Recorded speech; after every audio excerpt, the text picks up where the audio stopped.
ladder dock here, and I got a Z-Man POP SHADZ. So this represents any number of different bait fish, and I got it rigged with a treble hook coming out the belly, and probably one of the snaggier ways to rig it, but I'm going to stay right on the edges and hopefully get some of these guys to react to that.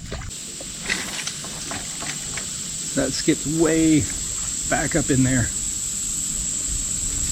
And in high tide, there's water there.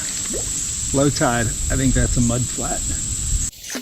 All right, so I've been throwing the POP SHADZ with this setup is with the treble hook coming out the belly, but that's proven to be a little bit snaggy where I'm skipping up into the stuff. I'm going to switch over to the other rigging, which ironically is the way that you facilitate this rigging. So I'm going to use an extra wide gap hook. The kind of hook I'm using, I think it's probably a 5/0 or a 6/0. It's fairly large size EWG hook. It does not have the usual keeper nub there that I use on a lot of my Z-Man plastics, that Elastec, because I actually want it to collapse. I want it to slide down on that hook and not stay pinned near the eyelet. So I'm going to take the treble hook off, and this is just a Snell knot that I'm going to tie on, and I think I got about a 25 pound Seagar fluorocarbon leader here. So all I've done is passed the line through there. See that? Yeah.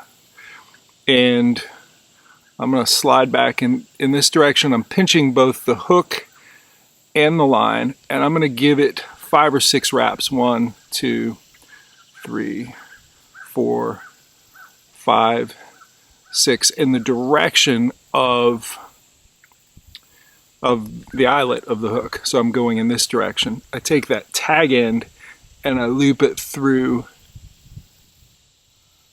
that bend in the line, right? I got one moving right in front of me. Sit tight.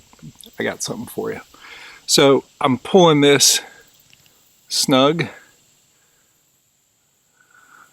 You need to have a bait in the water right now.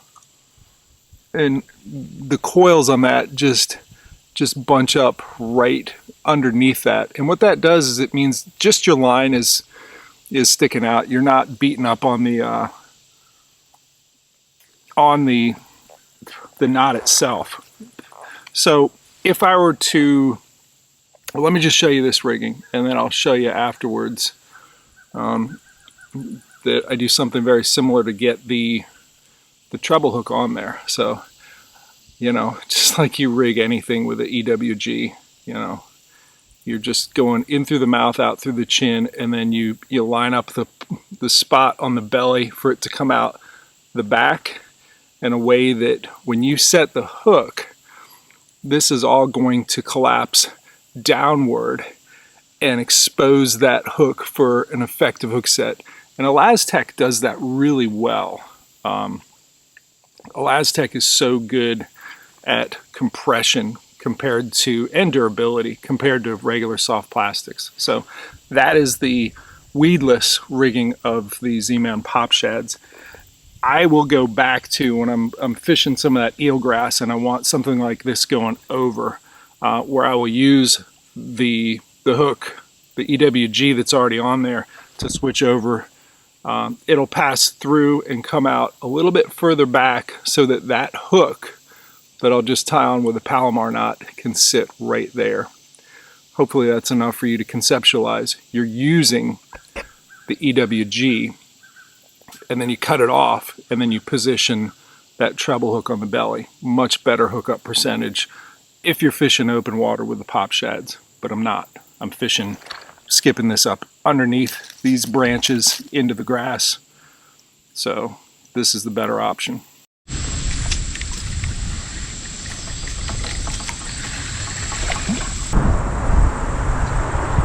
Pretty sure I got him up here real shallow in this grass on the right. Saw a little bit of motion where I got my popping shad. Oh, I got something on the pop shad. Yeah, that's not a snakehead. That's a nice largie. Jumps around on the other side. You like that pop shad? Yep. Alright. Check you out, largie. Not who I was looking for. I will put you back pretty quickly. Look at those black marks. Oh, you got so many black marks. I'm going to take a quick picture of you.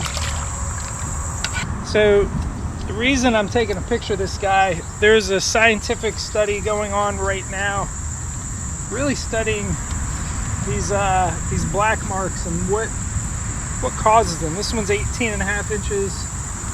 Get a picture of him on the board. Might just turn him around to show him he's got him on both sides.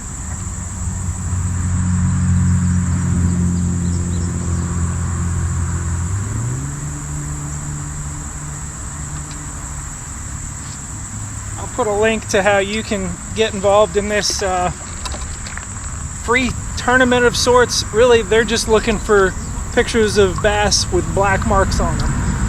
This one's got a few. Let him back in the water. See you guys.